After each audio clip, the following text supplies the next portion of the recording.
Hello everyone, Srishti Shaudiya this side. तो ये video मेरे प्यारे जूनियर्स के लिए, मैंने सोचा मेरे पास नोट्स रखे हैं तो क्यों ना आपकी थोड़ी सी हेल्प कर देती हूँ। तो आज का हमारा टॉपिक है ट्रैकोमा। बहुत इजी टॉपिक है और मोस्टली 5 नंबर वाले क्वेश्चंस में आता है, तो आज हम कवर करते हैं इसको।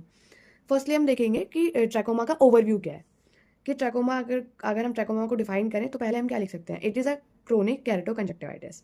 कि एक कैरेटोकंजक्टिवाइटिस है जो क्रोनिक होती है। क्रोनिक हमें पता ही है कि जो डिजीज़ काफ़ी लंबे टाइम तक चले उसको हम क्रोनिक बोलते हैं। इसमें इन्वॉल्व क्या क्या है कि इसमें इन्वॉल्व होते हैं सुपरफिशियल लेयर जो होगी हमारी एपिथेलियम की, कॉर्निया की, वो इन्वॉल्व होगी और हमारा कंजक्टिवाइटिस इन्वॉल्व होगा जिसमें मेनली इन्फेक्शन होगा। It is major cause of blindness कि अगर एक्सटेंट लेवल तक पहुंच जाए तो ब्लाइंडनेस भी कर सकता है।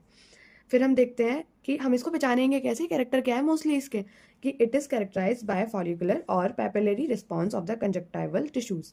कि मोस्टली फॉलिकुलर और फॉलिकल्स और पैपिलरी दिखेंगे हमें इसमें कंजक्टाइवल टिश्यूज में। सरफेस ऑफ कंजक्टिवा क्या होगा, रफ होगा। तो ये हमारा ओवरव्यू हो गया। देन अगर हम इसके बाद देखते हैं तो हम देखेंगे इटियोलॉजी टाइप कि किस वजह से हो रहा है, कॉज क्या है। First, trachoma is caused by bacterial group. Trachoma एक बैक्टीरियल ग्रुप की वजह से होता है और उस बैक्टीरिया का नाम क्या है, उस बैक्टीरिया का नाम है क्लेमाइडल ट्रैकोमाइटिस। देन उसके बाद हम देखते हैं एज। अकॉर्डिंग टू अगर हम एज देखें तो वैसे एज का कोई बैरियर नहीं है, कि कोई एज बैरियर नहीं है कि इस एज पे जाके ही होगा, बट मोस्ट प्रोन अगर हम देखें तो चाइल्डहुड में ज़्यादा होता है और इन्फेंट्स में ज़्यादा होता है।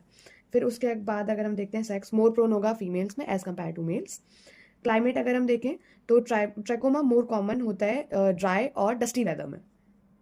सोशो इकोनॉमिक फैक्टर्स कि ट्रैकोमा जो होगा मोस्ट कॉमन होगा पुअर पीपल्स में, क्योंकि उनकी अनहाइजीनिक लिविंग कंडीशंस की वजह से, कि वो कुछ साफ नहीं रहते हैं तो इसीलिए ज़्यादा मिलेगा आपको पुअर पीपल्स में। फिर अगर हम देखें इन्वायरमेंटल फैक्टर्स की वजह से भी ट्रैकोमा हो सकता है। एक्सपोजर टू डस्ट की ज़्यादा एक्सपोजर है, डस्ट में मतलब ज़्यादा कॉन्टैक्ट रहता है, यूवी एक्सपोजर ज़्यादा है स्मोकिंग की वजह से, या फिर आउटडोर वर्कर्स में ज़्यादा प्रोन होता है as compare to indoor workers. Then हम इसके आते हैं, हमारे इटियोलॉजी खत्म। नाउ हम मूव करते हैं मोड ऑफ इन्फेक्शन कि कैसे कैसे हो सकता है। डायरेक्ट मोड की वजह से हो सकता है, इनडायरेक्ट हो सकता है और मटेरियल कंटामिनेटेड भी हो सकता है। जैसे कि डायरेक्ट मोड हो गया कि वाटर बॉन्ड भी है और एयर बॉन्ड भी है, कि एयर के कांटेक्ट से होता है हो सकता है, वाटर के कांटेक्ट से हो सकता है। इनडायरेक्ट अगर हम देखें तो वेक्टर के थ्रू होगा, जैसे कि फ्लाइज के थ्रू स्प्रेड हो रहा है। मटेरियल कंटामिनेटेड देखें जैसे कि टोनोमीटर की, अगर कोई इन्फेक्टेड पेशेंट टोनोमीटर पे बैठा, देन हमने उसको क्लीन नहीं किया और फिर नेक्स्ट आके बैठ गया, तो हो सकता है कि वो इन्फेक्शन दूसरे को हो जाए क्योंकि टोनोमीटर हमारा कंटामिनेटेड था। फिर अगर हम देखते हैं तो गंदे हैंकी की वजह से हो सकता है, और टॉवल्स अगर हम किसी का यूज़ कर लें जो इन्फेक्टेड पहले से है तो वो हो सकता है दूसरे वाले को भी। फिर अगर हम देखते हैं इसके सिम्टम्स क्या हैं, मोस्ट इंपॉर्टेंट सिम्टम्स में क्या होगा, आईलिड स्कारिंग होगी और लाइट सेंसिटिविटी होगी। इट मीन्स अगर हम लाइट फोकस करेंगे ना कस्टमर के आंखों पे तो उसको फोटोफोबिया फील होगा।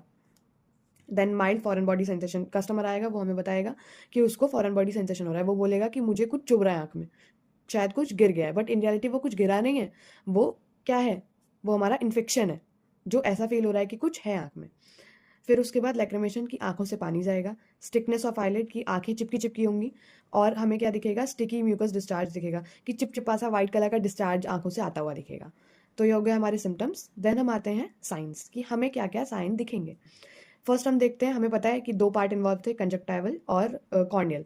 तो हम पहले देखते हैं कंजक्टाइवल साइंस क्या क्या दिखेंगे। कंजेशन दिखेगा हमें, कि हमारी जो कंजक्टाइवा में अपर टासल प्लेट होती है और कंजक्टिवा में कंजेशन दिखाई देगा हमें वाइट कलर का।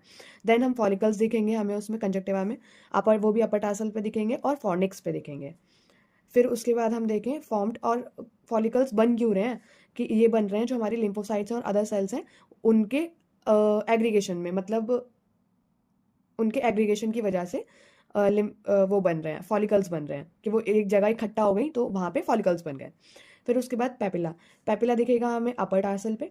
और पेपिला होगा कैसा, हम पहचानेंगे कैसे कि ये पेपिला है या फॉलिकल है। तो पेपिला जो होगा वो रेडिश फ्लैट होगा, रेज्ड एरिया होगा, जो हमें दिखेगा रेड वेलवेट कलर का, कि उभरा हुआ सा कुछ रेड वेलवेट कलर का सर्कुलर कुछ दिखेगा, तो वो हमें समझ जाना है वो क्या है, वो पेपिला है। देन हम देखते हैं कॉर्नियल साइंस कि हमें कॉर्निया पे क्या क्या दिखेगा। Superficial keratitis present in upper part, कि हमें सबसे पहले क्या दिखेगी, सुपरफिशियल केराटाइटिस दिखेगी। केराटाइटिस आपको पता ही है कि कॉर्निया का इन्फेक्शन दिखेगा हमें सुपरफिशियल लेयर पे जो होगा। फिर उसके बाद पेनस दिखेंगे, पेनस कहाँ होंगे, present at upper cornea, penis upper cornea पे होंगे। और हर्बर्ट फॉलिकल जो होंगे वो लिम्बस पे होंगे। ठीक है, अब ये हमारा हो जाता है साइंस खत्म। नाउ हम मूव करते हैं ट्रीटमेंट्स पे, कि ट्रीटमेंट क्या क्या है। ट्रीटमेंट में हम एंटीबायोटिक्स दे सकते हैं। एंटीबायोटिक्स में भी तीन तरह के एंटीबायोटिक्स हैं। पहली हमारी टॉपिकल, फिर सिस्टमिक, फिर कंबाइन। टॉपिकल आपको पता ही है कि जो सिर्फ स्किन पे अप्लाई करते हैं हम, उनको हम टॉपिकल बोलते हैं। तो टॉपिकल रिजाइन्स में हम टेट्रासाइक्लिन 1% और एरिथ्रोमाइसिन 1% दे सकते हैं। सिस्टमिक रिजाइन्स क्या होते हैं? जो हमारी ब्लड स्ट्रीम में फ्लो करते हैं, वो होते हैं हमारे सिस्टमिक रिजाइन्स। कि मैंने कोई पिल ली या कुछ ली तो वो ब्लड स्ट्रीम के थ्रू जाएगी। उसमें भी हम टेट्रासाइक्लिन और एरिथ्रोमाइसिन दे सकते हैं, जो 250 mg और 4 टाइम्स अ डे होगी, कि दिन में 4 बार।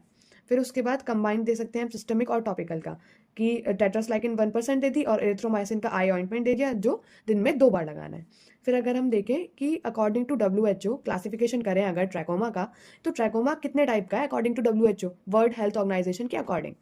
तो पहला है ट्रैकोमेटिस इन्फ्लामेशन, फिर है हमारा trachomatous inflammation intense, trachomatous scarring, trachomatous trichiasis और कॉर्नियल ओपेसिटी। इनको आप लोग ऐसे लिख सकते हो जो आपको थोड़ा सा याद रह जाए, TI, TF, TS, TT और CO। तो हम पहले देखते हैं ट्रैकोमेटिस इंटेंस क्या है, ट्रैकोमेटिस फॉलिकल क्या है, ये याद रखना, TF। ट्रैकोमेटिस फॉलिकल में क्या होता है? ऑब्वियस फॉलिकल से पता चल रहा है कि फॉलिकुलर इन्फ्लामेशन मिलेगा, कि हमें फॉलिकल्स मिलेंगे ही मिलेंगे इसमें। तो डायग्नोस करने के लिए हम क्या करते हैं कि 5 और more follicle present on the upper tarsal, कि हम डायग्नोस करेंगे तो हमें क्या दिखेगा कि 5 से 4 फॉलिकल या फिर 5 से ज़्यादा फॉलिकल हमें अपर टार्सल प्लेट पे दिखेंगे। फिर हम देखते हैं ट्रैकोमेटिस intense, TI, thickness of upper tarsal. इसमें क्या होगा कि अपर टार्सल क्या होगी, वो थिक हो जाएगी।